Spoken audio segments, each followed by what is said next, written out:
Well, Mark, pleasure to be with you. Angus Ogilvie is my name, as you know, and I'm an accountant in practice. I'm also Deputy Chair of the Chartered Governance Institute of New Zealand.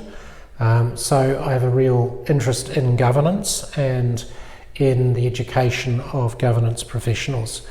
So delighted to be with you here today. Thank you, Angus. The conversation we'd like to talk about this time is around board charters.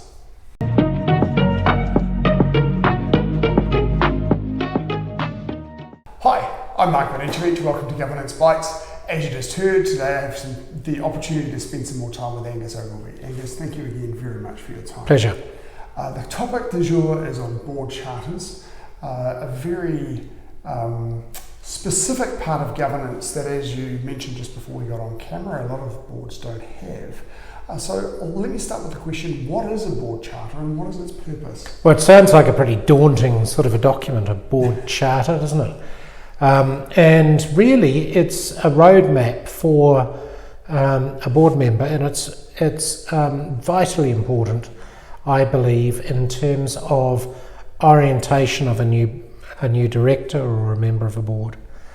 And what it does really is it lays out what the board's roles and responsibilities are, what the board members' roles and responsibilities are, and a whole lot of ancillary information around the administration of the board, how often they can expect to meet, subcommittees of the board, etc. So it forms a very, very important part of initiation of new board members. Right, okay, thank you. You mentioned there's some of the contents of the board charter. Can I actually broaden it? What does the board charter contain?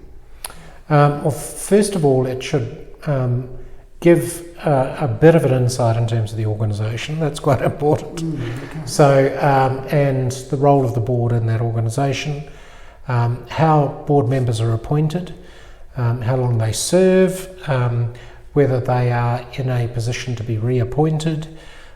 So a whole lot of administrative type information as well.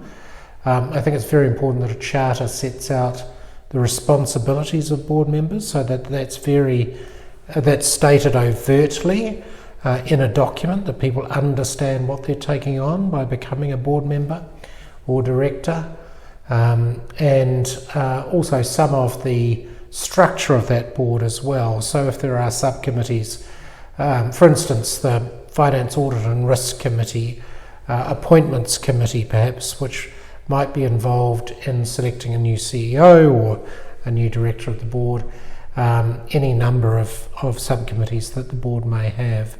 So really it's both a document that informs about the organisation, informs about the role of the board, and is a roadmap for how the board operates. Right. How then does an entity, and we've talked over the course of our conversations, right from for purpose organisations through to listed companies, small organisations through to large, so how does an entity write its board charter and who writes it? Well, that's often a job that falls to a chartered secretary to do, but having said that, that's certainly the board's role to review the document and to approve it. Mm-hmm. So that's an opportunity to amend, to add detail, perhaps take detail out, but it's ultimately the board's role to adopt the document. But typically a chartered secretary would prepare a charter, but having said that, you don't necessarily need a chartered secretary to do that, and there are many examples of charters that are freely available on the internet. Most professional boards will actually publish their charters, so it might give an observer a real insight in terms of what they would include in theirs. Right, so you could very much these days start with a template or an example and then frame a board's charter from a starting point rather than writing them script. That's right, so a bit of judicious cyber stalking, Mark. Right. Now, if a company or an entity of some other type first establishes its charter and adopts it, how then does it go about implementing it? Well, of course, it's adopted by the board, and it's important that that it's a living document, so it's referred back to all the time. It might actually be part of the monthly board pack that goes out to individuals so that they can refer back to it.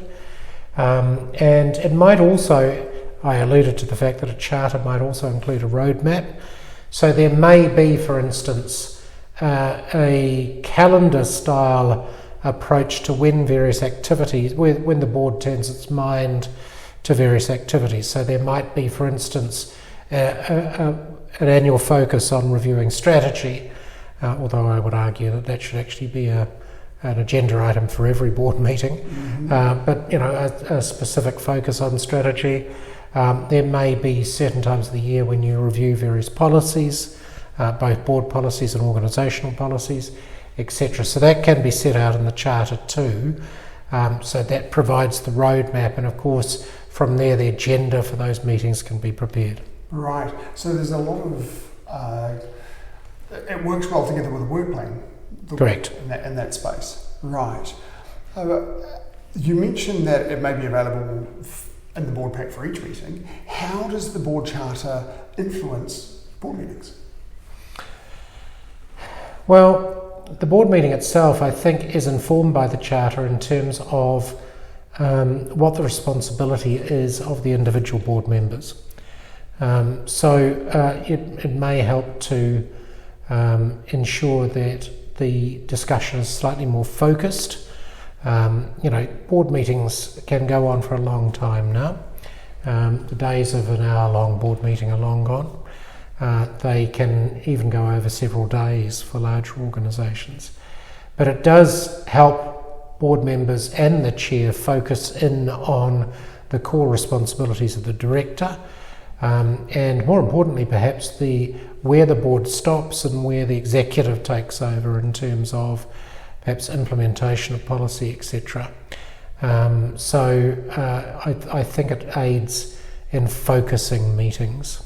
Right, and by setting boundaries for what the board is going to cover, and by setting expectations for directors, that would then create a board meeting that essentially is going to become more efficient and more effective.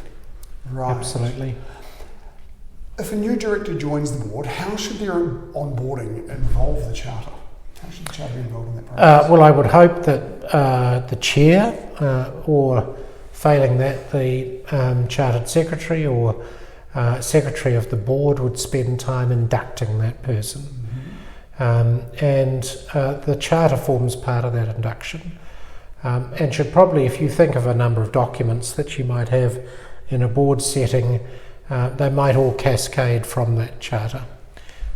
So you start with the charter as a foundational document of the board, and then you might cover various board policies, which might be in a myriad of different areas, such as compliance focus. It might be on remuneration, appointment of board members, all sorts of policies that a board may deal with, as well as then organisational policies as well. So I think a thorough induction means both providing a new board member with, I suppose, a pack of those documents, but also finding time to sit with them and explain the organisational layout, the culture of the organisation, of course, too, which may not be in the charter itself. That may actually be a separate document, all vital for somebody coming on board. So you would hope that your induction wouldn't just be, here's a bunch of papers, read this, but involve a little bit of communication and things as well, talking them through what the content is and so on. Well, actually, in my experience, having served on a number of boards in my career, sometimes even just getting access to those documents would be a massive improvement. Mm-hmm. It's amazing how many organisations have no induction. Yes. So you turn up and your first experience is that initial board meeting and your board pack. Another focus of induction should also be to explain all the acronyms that get talked about at board meetings, so that people are very clear what's going on and what's meant by everything. Yeah, absolutely. How frequently should the board charter be reviewed and updated? I would have thought it's an annual exercise. And it doesn't need to be updated annually, but it should be reviewed annually to make sure it's fit for purpose.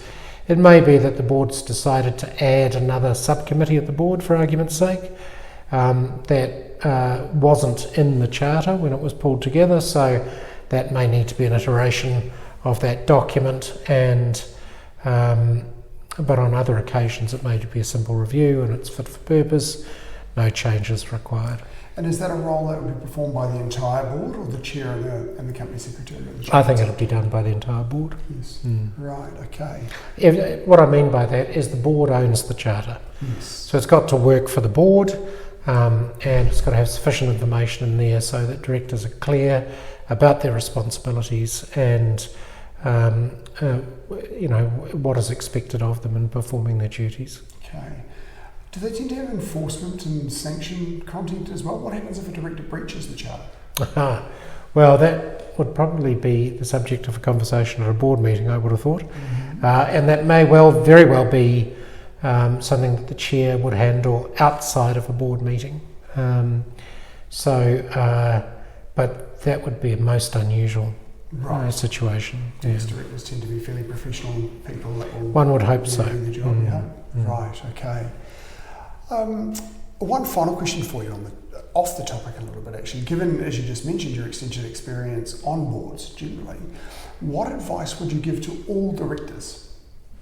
All directors. I think one thing that I would say to directors is if you don't have a system of board review in terms of understanding whether the board has met the requirements of the charter, whether the meeting was conducted in a satisfactory fashion, whether it actually had some decisions that could be acted upon, etc. I think that's something that every board should have in as part of their sitting agenda, so that there is the opportunity to review the way that the board is run, and there should be some board-only time. So if you have, and that would typically be at the end of the meeting, so you would perhaps appoint a meeting reviewer for that board, opportunity to discuss, for you individually as a director, is this working? Is there another way of doing this? But also to reflect on the input of people who have perhaps presented to the board during the time, and also if there's a chief executive or something, or a senior executive, a reflection on their performance in their absence. So I think it's very important that boards get fulsome advice and directors get fulsome advice. At the same time, they need to remove themselves from that for a period of reflection. Okay, thank you. And one of the things that I find particularly interesting about this topic of governance is that there is value for all organisations of having governance. And there are 605,000 odd enterprises in New Zealand, and as I mentioned before, a little under 3,000 of them have over 100 employees. You'd kind of hope that at the larger end you'd have competent directors, knowledgeable directors, experienced directors. But at the other end, with 74% of companies having no employees, there's probably a large number of entities that don't really perform any governance at all. They might just put their annual return into the company's office. And then you'll get businesses with maybe, whether it's 5 to 10 staff that are in that, maybe in a growing trajectory, or maybe in a fairly, wanting to be in a fairly static place, that probably again have very little in the way of governance in place. And I think there's tremendous value in those organisations being nudged towards learning something about governance, and their businesses would be stronger for doing so. So yes, I mentioned like the Chartered Governance Institute, you can get kind of an understanding of what governance is and what's involved in the process and how that can benefit your organisation. I think so. Yeah, I think you're absolutely right. And you're right, there are a large number of businesses who don't have any governance principles in the way that they operate. But having said that, I always think that, you look at these very large, successful organisations, well, they were once quite small. But if we can apply some of the lessons that those large organisations have as part of business as usual to smaller growth organisations, then that can often make that organisation grow faster. Absolutely. And to have some sort of independent advice by way of governance, I think, is essential. Whether that's a formal board or even an advisory board, absolutely essential for growth organisations. Right. Well, Angus, thank you very much again for your time. It's been a great conversation. I'll look forward to catching up with you again soon, hopefully. Excellent. And see you next episode. Lovely. Thank you for watching this episode of Governance Bites. We have more episodes on YouTube and your favourite podcast channel, where I interview directors and experts on various topics relating to boards of directors and governance. We'd love to see you back, and please like, subscribe, and share the videos and podcasts.